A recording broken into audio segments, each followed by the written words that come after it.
नमस्कार बच्चों, आज हम कक्षा 11वीं हिंदी आधार के काव्य खंड के मीरा के पदों को पढ़ने से पहले मीरा की जीवन की सामान्य जानकारी हम प्राप्त कर लेते हैं।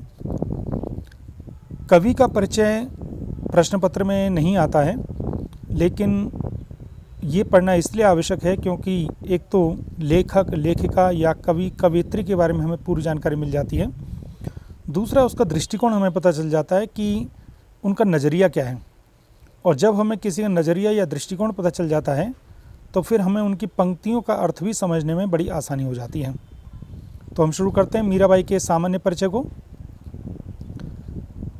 ये आपकी पुस्तक का ही अंश है। घायल की गति घायल जाने, हियड़ों अगठा संजोए, जोहर की गत जोहर जाने, क्या जाने अजड़ खोए। मीराबाई की पदावली से है, परशुराम चतुर्वेदी इसके संग्रह करता है।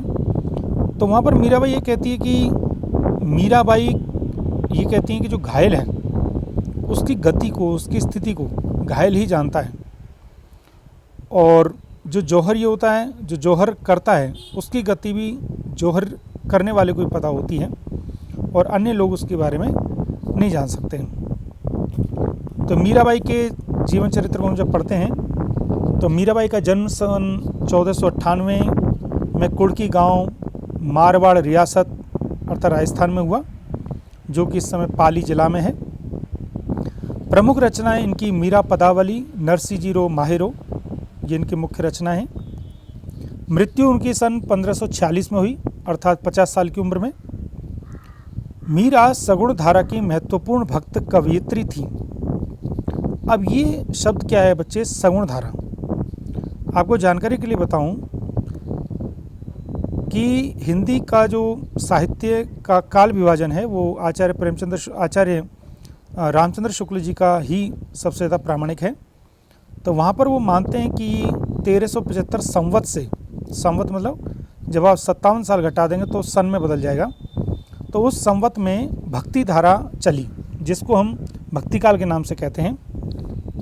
वहाँ पर जब भगवान की भक्ति वाली रचना शुरू हुई, जिसको कि हिंदी का स्वर्णिम युग भी कहा जाता है, तो उस समय पर दो तरह की धाराएं चली। एक वो जिन्होंने भगवान को निर्गुण माना, अर्थात उन्होंने भगवान की कोई मूर्ति नहीं मानी, उसको निराकार रूप में स्वीकार किया, जैसे कि कबीर जी, गुरु नानक जी उन्होंने।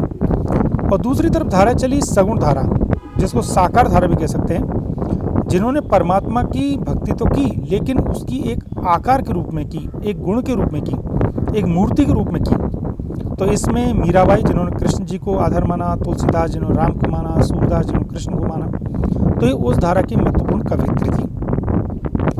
कृष्ण की उपासिका होने के कारण उनकी कविता में सगुण भक्ति मुख्य रूप से मौजूद है, जो स्वाभाविक है, लेकिन निर्गुण भक्ति का प्रभाव भी मिलता है आंशिक रूप से।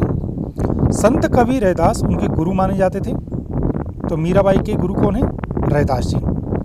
बचपन से ही उनके मन में कृष्ण भक्ति की भावना जन्म ले चुकी थी। किनके मन में? मीराबाई के मन में। इसलिए वे कृष्ण को ही अपना आराध्य और पति मानती रहीं।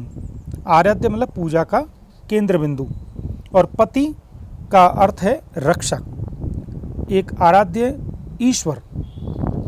अन्य भक्तिकालीन कवियों की तरह मीरा ने भी देश में दूर दूर तक यात्राएं की। चित्तौड़ राजघराने में अनेक कष्ट उठाने के बाद मीरा वापस मेड़ता आईं, जो राजस्थान में एक जगह है। यहाँ से उन्होंने कृष्ण की लीला भूमि वृंदावन की यात्रा की। जीवन के अंतिम दिनों में वे द्वारका चली गई। माना जाता है कि वहीं रणछोड़ दास जी के मंदिर की मूर्ति में वे समाहित हो गई। रणछोड़ दास जी का मंदिर ये आपका गुजरात के वडोदरा से लगभग 90 किलोमीटर दूर है। इस मंदिर में मैं गया हूँ।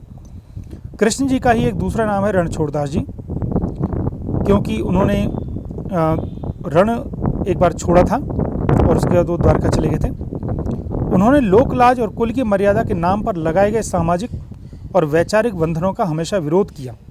मीराबाई ये मानती थी कि महिलाओं पर जो मर्यादा के नाम पर या अनुशासन के नाम पर अनेक बंधन है वो गलत है। प्रथा का भी उन्होंने पालन नहीं किया, तथा मंदिर में सार्वजनिक रूप से नाचने गाने में कभी हिचक महसूस नहीं की। मीरा मानती थीं कि महापुरुषों के साथ संवाद, जिसे सत्संग भी कहा जाता था, से ज्ञान प्राप्त होता है और ज्ञान से ही मुक्ति होती है। इसलिए वो मानती थी कि ज्ञान जिससे भी मिल जाए हमें लेना चाहिए। अपनी इन मान्यताओं को लेकर वे दृढ़ निश्चयी थी। दृढ़ निश्चय, बिल्कुल मजबूत। निंदा या बंदगी उनको अपने पथ से विचलित नहीं कर पाई। लोग उनकी निंदा करते थे कि तुम राजघराने की होकर के मंदिरों में घूमती हो, फिरती हो, नाचती हो, साधु संतों के साथ रहती हो, तो लोग उसकी बड़ी निंदा करते थे, लेकिन वो विचलित नहीं होती थी। जिस पर विश्वास किया उसी पर अमल किया। इस अर्थ में उस युग में जहाँ रूढ़ियों से ग्रस्त समाज का दबदबा था, वहाँ मीरा स्त्री मुक्ति की आवाज़ बनकर उभरी।